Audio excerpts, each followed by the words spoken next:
और इस धरना कार्यक्रम में आए हुए हमारे तमाम लोग, नौजवान साथियों और हमारे अभिभावक तुल्य लोग और इस कचहरी परिसर में उपस्थित बंधुओं, आप सबको ज्ञात होगा कि आज 12वां दिन हो रहा है कचहरी में, इसी प्रांगण में नीलांबर पीताम्बर जी, जो पूरे देश में नाम यह जाना जाता है कि नीलांबर पीताम्बर जी अंग्रेजों के खिलाफ में बहुत मजबूती के साथ ये सब लड़ाई लड़े, फांसी के फंदों को चूमना पसंद किया लेकिन लोगों ने झुकना पसंद नहीं किया।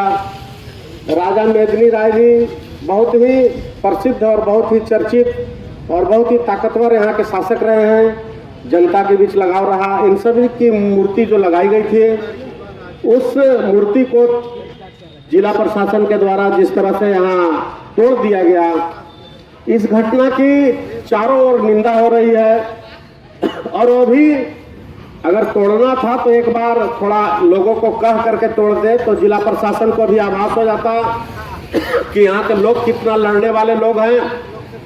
रात के अंधेरे में 7 बजे और 8 बजे बुलडोजर लगा करके और इस ठंडे के दिन में तोड़ना बहुत ही निंदनीय है, इसकी निंदा करते हैं। और साथ ही अभी कुछ दिन पहले जिला प्रशासन के द्वारा 7 लोगों पर FIR किया गया है इस धरना प्रदर्शन करने वाले लोग हमारे साथी पर।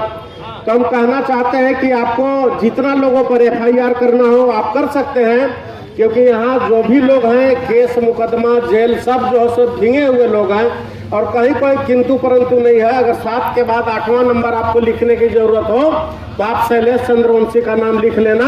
शैलेश चंद्रवंशी केस से नहीं डरता है, जेल जाने से हम नहीं डरते हैं, पुलिस के मार से भी मुझे कोई डर नहीं लगता है।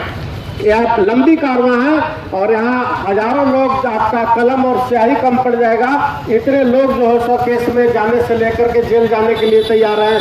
आदिवासी हमारे राजा मेदिनी राय जी और नीलांबर पीताम्बर जी के, उनका जो सराहनीय योगदान रहा है वह बहुत ही बेहतर रहा।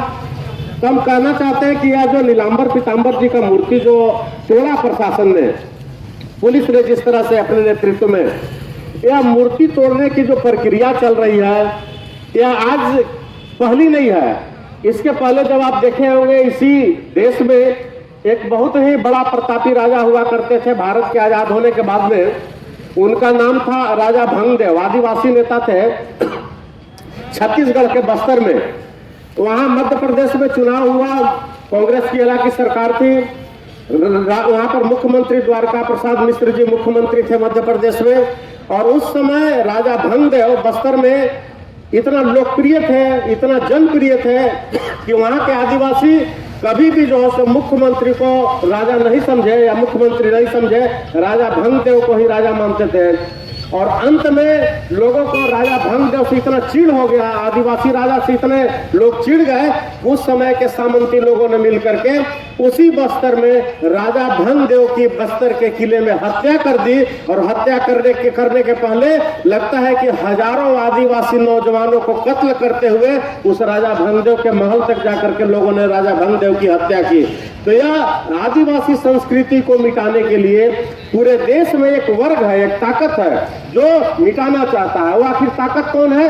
तो वही है RSS है, वही भारतीय जनता पार्टी है। और यह वर्ग वही है जो देश में हिंदू राष्ट्र बनाना चाहता है। हिंदू राष्ट्र बनाने के बाद यह आदिवासी और जो दलित पिछड़े जो आंदोलन करने वाले लोग हैं, इनके जो बड़े महान लोग हैं, अंबेडकर जी से लेकर के मेदिनी राय जी तक, इन सारे लोगों के नाम को खत्म करके हिंदू राज्य की स्थापना करना चाहते हैं। इसलिए दलित पिछड़ा आदिवासी में किसी को लगता होगा कि भारत कभी हिंदू राष्ट्र बन जाएगा तो कितना अच्छा हो जाएगा, राम राज हो जाएगा।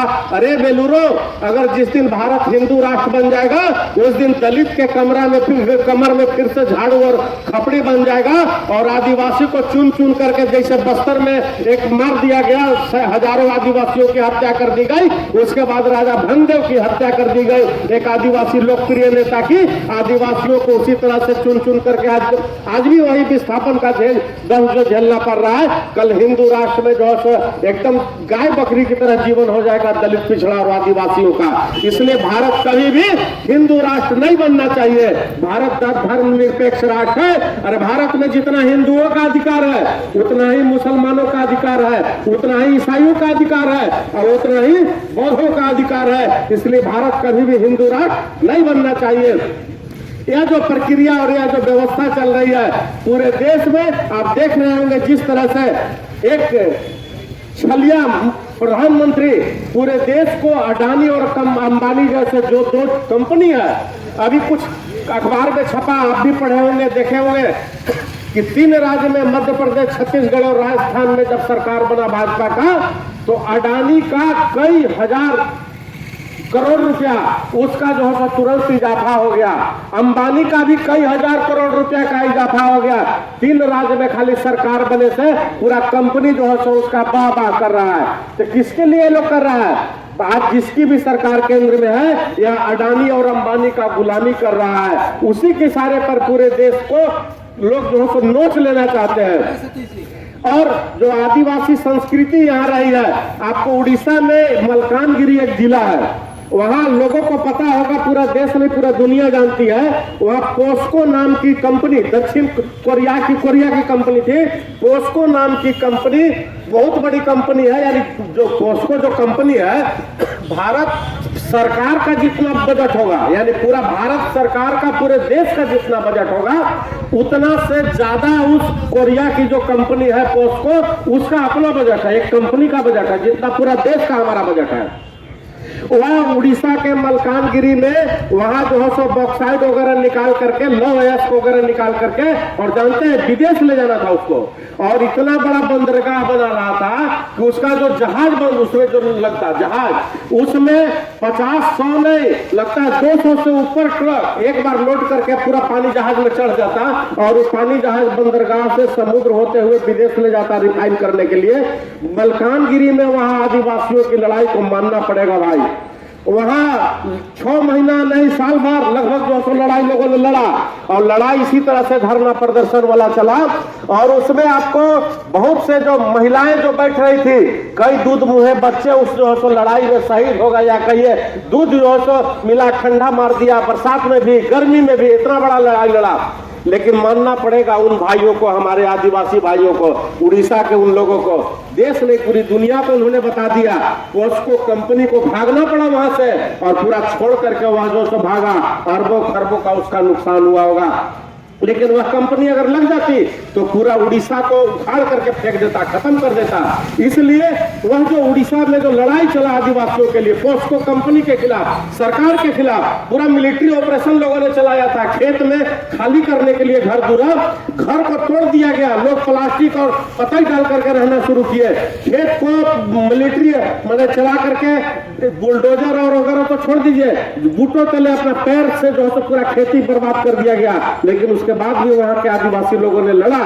इसलिए हम कहना चाहते हैं जिला प्रशासन से कि आपको लगता होगा कि यह धरना प्रदर्शन चल रहा है, सही है, 12 दिन हो गया।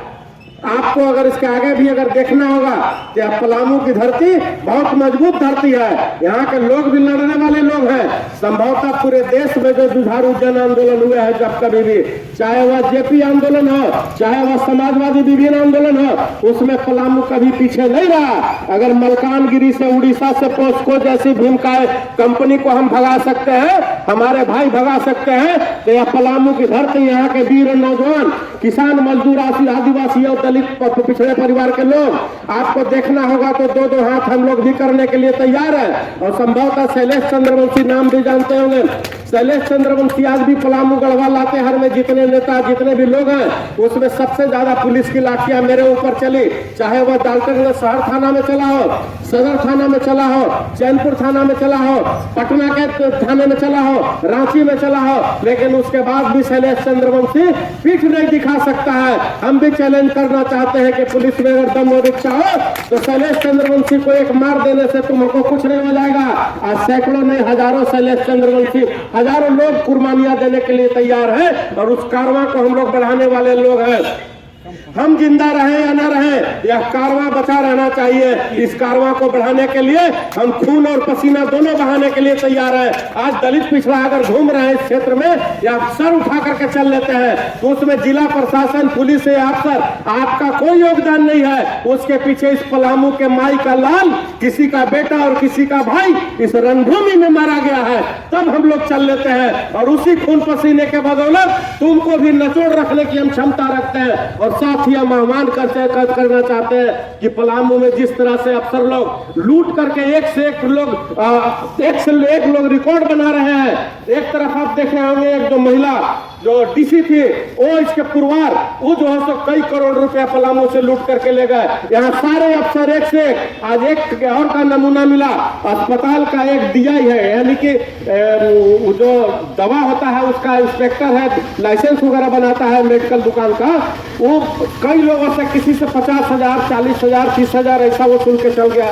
सुबह से उसको फोन लगा रहे हैं, उसका एक असिस्टेंट उठाया, हमने कि उससे बात कराओ तो कहा कि अभी नहीं है, फिर फोन लगाया, नहीं उठाया। इस तरह से लूट का चरागाह इतना जोर से बना दिया है लोग, उसका सिर्फ एक ही उपाय है। हम आप लोगों से कहना चाहते हैं, नौजवानों से खास करके, इस सामने जो ऑफिस देख रहे हैं जिला परिषद का, यहाँ पर एक जिला स्तर के पदाधिकारी हुआ करते थे। अनिल चौरसिया जी के नेतृत्व में हम थे, एक अजीत कुशवाहा जी हैं सदर प्रखंड में, और भी लोग थे।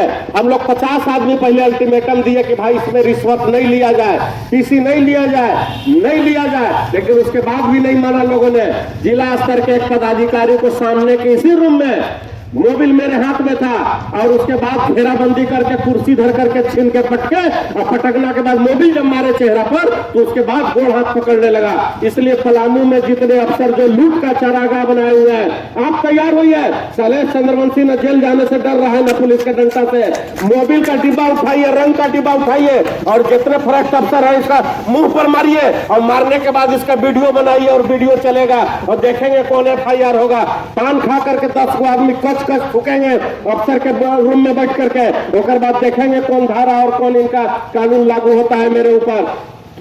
जितना भी जुल्म करना है कर ले सकते हो, कितना तुम्हारा दमन करने का जो ताकत है और जो पावर है, पलामू की जनता, यहाँ के नौजवान देख लिए हैं। आपको जब कभी इच्छा होगा आजमाने के लिए, हम लोग भी तैयार हैं। और यह प्रॉमिस इस वादा के साथ पलामू की जनता के साथ कि जिस नीलांबर पीताम्बर जी और मेदनी राय जी के प्रतिमा को जिला प्रशासन ने उखाड़ा है, तुमको मजबूर कर देंगे हम, किसी पलामू की धरती पर इनकी प्रतिमा को लगाना होगा और तुमको माफी भी मांगना होगा। इन्हीं चंद बातों के साथ मैं अपनी वाणी को विराम देता हूँ। इनकलाब जिंदाबाद।